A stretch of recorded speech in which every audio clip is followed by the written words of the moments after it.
हे दादा आहेत, कुरमुरे भेळ देत आहेत आणि ते कुठून आलेत? आणि आम्ही छत्रपती संभाजीनगर पिंपळवाडी एमआयडीसी मधून आलेलो आहे. मनोज दादा जरांगे यांच्या आंदोलनात आम्ही सहभागी झालो आहे. आमच्या मराठा बांधवांना फडणवीस सरकारनं काहीच दिलं नाही. 1-2 दिवस सगळे मराठा बांधव उत्स्फूर्त प्रतिसादाने घरून आपापल्या जे मिळेल ते घेऊन आलेले आहेत तिथं आमच्या बांधवांसाठी.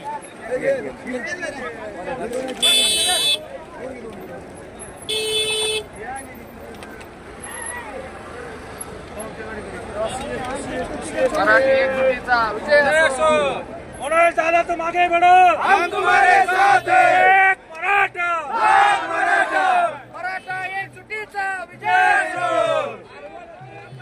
आरक्षण आमच्या हक्काचं नाही कुणाच्या बापाचं.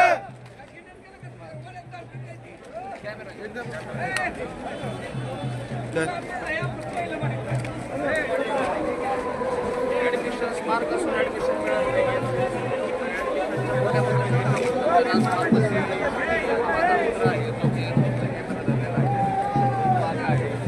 मोठ्यामधून पण आरक्षण, मोठ्यामधून ऍडमिशन घेऊन देखील 2,60,000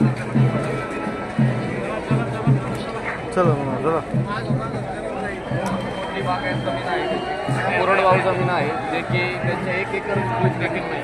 24 गुंठे जमीन आहे. 40 गुंठे आहे. पूर्ण 1 एकर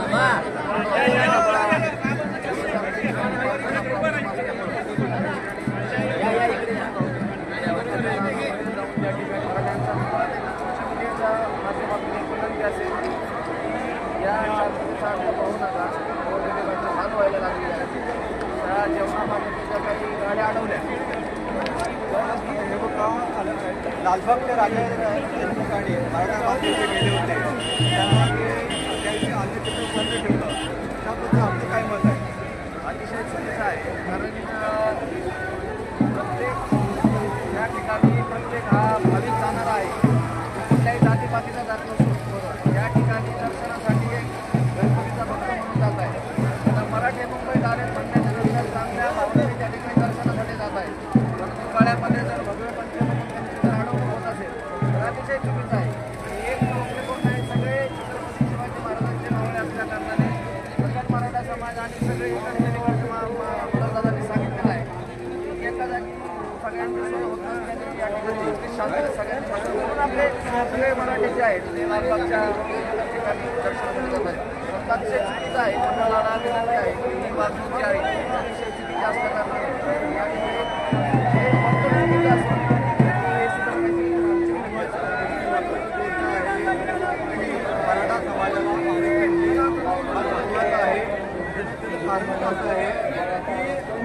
हा समाज एक तर शेतकरी आहे, हे मान्य करा. आणि शेतकरी असल्यामुळे 1 वर्ष पाऊस पडतो, 1 वर्ष पाऊस पडत नाही. त्यामुळे काय होतं माहिती आहे? कारण त्यांनी काही पिकवलेलं आहे त्याला बाजारभाव मिळत नाहीये. आज कोणी हौसेने मोटरसायकल घेऊन आलेलं नाही. हा समाज एकदम शांतिप्रिय आहे आणि सर्व गावगाड्याला एकत्र घेऊन चालणारा हा समाज आहे. आणि ह्याला कायदा न दाखवता राजकीय इच्छाशक्तीने लवकरात लवकर आरक्षण द्यावं.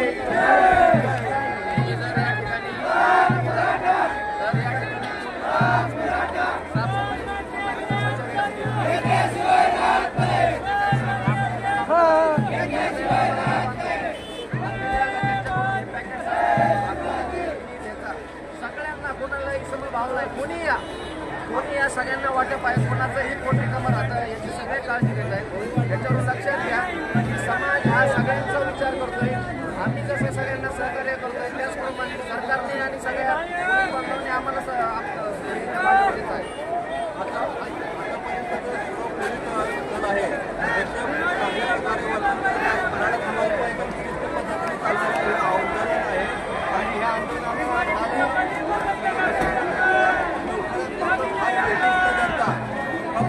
कायद्याचे काही भाग येत नाही. तिथं राजकीय इच्छाशक्ती आहे. नरेंद्र मोदी आणि शरद पवार यांनी एकत्र राहावं आणि हा मराठा समाजाला जोडून टाकावा. कारण का माहिती आहे का? जर 370 त्याला हटू शकतं आणि ते ग्राममंत्री बनू शकतं. आरक्षण हा मोठा प्रश्न हटू शकत नाही. लवकरात लवकर निर्णय घेतला तर नरेंद्र मोदी आणि शरद पवार यांची इतिहासात उत्तम नोंद होईल. आरक्षण एका मराठा एक मराठा लाख मराठा, आरक्षण आमच्या हक्काचं नाही कुणाच्या बापाचं. हे आपले दादा आहेत.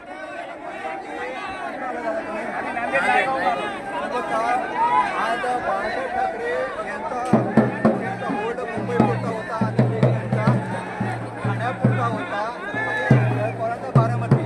पण आपल्या मनोज जरांगे पाटील ते 38 जिल्ह्यात एकत्र एकवटलेत. याचं एक श्रेय आहे त्यांचा प्रामाणिकपणा. त्याबद्दल आपण काय बोलू शकतो?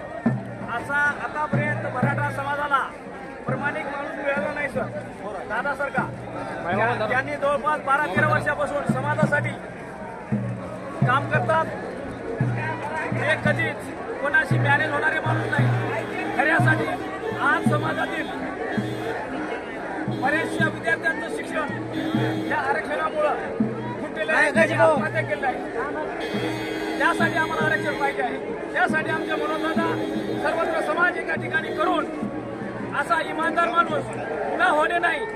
आणि यासाठी सर्वत्र समाज सर्व महाराष्ट्रातील कुठल्या विभागातून नाही. शरद पवार हे फक्त पश्चिम महाराष्ट्रापुरतं काम करणारे, ठाकरे साहेब मुंबई विभागापुरतं काम करणारे, शंकरराव चव्हाण फक्त मराठवाड्यापुरतं काम करणारे. पण संपूर्ण विभागाला सोबत घेऊन मग जे हैदराबाद गॅजेट असेल, सातारा गॅजेट असेल, त्यानंतर बॉम्बे गॅजेट असेल, ह्या सर्व महाराष्ट्रला सोबत घेऊन काम करणारे आमचे मनोजदादा जरांगे यांनी जवळपास आज 4-5 दिवस आहे उपोषणाचा साहेब. तरी लवकरात लवकर या सरकारने, हे सरकार एवढं निर्लज्ज सरकार आहे. आमच्या मनोजदादाच्या आझाद मैदानाच्या बाजूच्या लाइटिंग यांनी पूर्णतः बंद केलेल्या आहेत. 1-2 ठिकाणच्या चालू आहे सर. तरी एवढा अन्याय ज्या समाजावर, ज्या समाजाने आतापर्यंत 18 पगड जातीला सोबत घेऊन सर्वांना न्याय देण्याचं काम केलं मोठ्या भावाप्रमाणे, आणि या समाजाला आज मागण्याची वेळ आली तर या इतर समाजाने आणि या सरकारने लवकरात लवकर न्याय देऊन आमच्या मागण्या पूर्ण कराव्या. सरसकट तिन्ही विभागाला, म्हणजे हैदराबाद गॅजेट असेल, सातारा गॅजेट असेल किंवा मुंबई गॅजेट असेल, हे पूर्ण मागण्या आमच्या मनोजदादाच्या पूर्ण करून लवकरात लवकर निर्णय द्यावा. बघा, मराठा समाजाचं जे आरक्षण आहे राजकीय इच्छाशक्ती आहे. यात कायद्याचं काही नाही. जर 370 कलम सुटू शकतं, अयोध्या प्रश्न सुटू शकतो, तर हा प्रश्न एकदम काही क्षणात सुटू शकतो. फक्त राजकीय इच्छाशक्ती, ती म्हणजे केंद्रातील नरेंद्र मोदी यांनी छोट्या छोट्या गोष्टीत जर तुम्ही लक्ष घालता तर एवढा समाज आज आझाद मैदानात येतोय, त्याकडे लक्ष घालावं. आणि शरद पवार आणि नरेंद्र मोदी यांनी एकत्र बसावं. तुम्ही जर छोट्या छोट्या प्रश्नासाठी देशाच्या तुम्ही एकत्र येऊ शकता तर मराठा समाजासाठी निश्चितच. आतापर्यंत या समाजाचे 9 मुख्यमंत्री झाले, 45 वर्षे वेटी धरलेले आहे आणि त्याची दिशाभूल होत आहे. आणि ह्या समाज आता कंटाळलेला आहे आणि ह्याचा फार अंत न पाहता आरक्षण देणं गरजेचं आहे. कारण का तर एक ग्रामीण भागात बघायला गेलं तर फक्त 2% मराठा श्रीमंत आहे, 98% मराठा श्रीमंत नाही. बघ, कारण का तर मी 2016ला संत दामाजी कारखान्याचे चेअरमन, संस्थापक चेअरमन, त्यांना मी प्रश्न विचारला होता की मराठा आरक्षणाबद्दल तुम्हाला काय वाटतं. त्यांना जवळजवळ 250 एकर जमीन, पण दुसऱ्या बाजूला आमच्या इथे जे मुंबईत आलेत त्यांना 4 एकर जमीन, त्यात पाऊस पडत नाही. हां, आणि 1 वर्ष सूर्यफूल केलं होतं. ट्रॅक्टर, बी आणि हार्वेस्टर यांचं जेव्हा सर्व पैसे गेले तेव्हा 0 पैसे आले.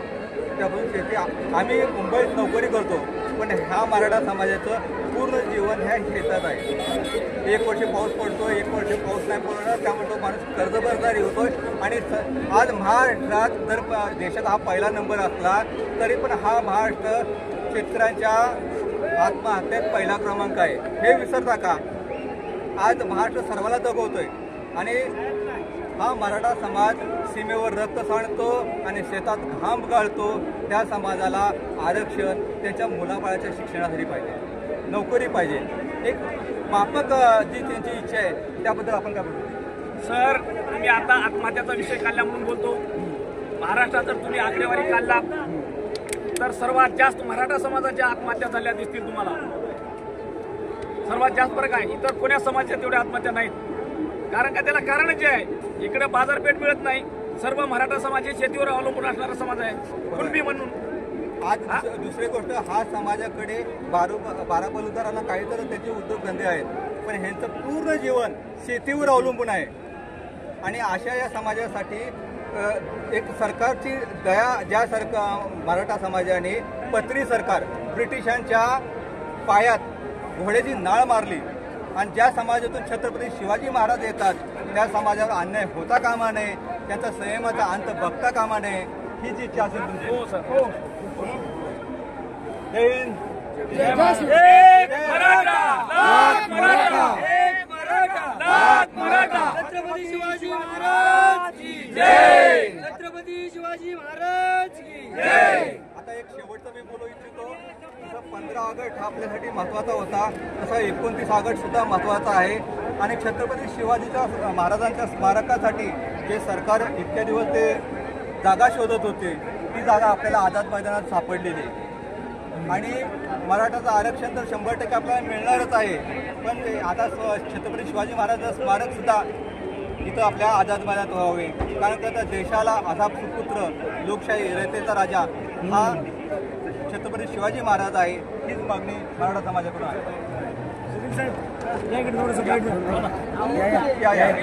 वकील साहेब आहेत, वकील साहेब. आम्ही या ठिकाणी दिनांक 27 तारखेला मराठा आरक्षणाच्या संबंधीचे काय आंदोलन चालू आहे जरांगे पाटील साहेबांचं, या अनुषंगानं मुंबईमध्ये आम्ही आलेलो आहेत. आणि आपण पाहता अखंड महाराष्ट्रातून, प्रत्येक राज्यातून, प्रत्येक खेड्यागावातून, प्रत्येक जिल्ह्यातून या ठिकाणी मराठा समाजाचा जो व्यक्ती आहे हा कुटुंबासहित बरेच व्यक्ती या ठिकाणी आलेले. आणि यापूर्वी असं 2 वर्षापूर्वी जे आंदोलन झालं त्यावेळेस महाराष्ट्र सरकारनं मुंबई शहरात येण्यापासून आम्हाला मज्जाव केला होता, परंतु आज 29 तारखेला जे काही आंदोलन या ठिकाणी उभा टाकलेलं उपोषण, त्यानिमित्तानं सर्व महाराष्ट्रीयन या ठिकाणी मुंबई शहरामध्ये दाखल झाले. आणि मला आपल्या माध्यमातून सांगायचं आहे की महाराष्ट्र राज्य सरकार, मुख्यमंत्री देवेंद्र फडणवीस साहेब असतील आणि त्यांचं इतर शिष्टमंडळ असेल, त्यांनी आम्ही या ठिकाणी जेव्हा आलो 27 तारखेला या ठिकाणी माननीय उच्च न्यायालयानं या मनोजदादा जरांगे पाटील यांना आंदोलन उभा करण्यासाठी 1 दिवसाची परमिशन दिली होती. आणि आपण पाहतो त्या ग्राउंडवर आम्हाला त्या ठिकाणी परमिशन दिली. त्या ग्राउंडची जर आपण आज घडीला जर अवस्था पाहिली तर त्या ठिकाणी बसण्यासारखं आपण ग्राउंड बघू. कोणतीही जागा त्या ठिकाणी उपलब्ध नाही.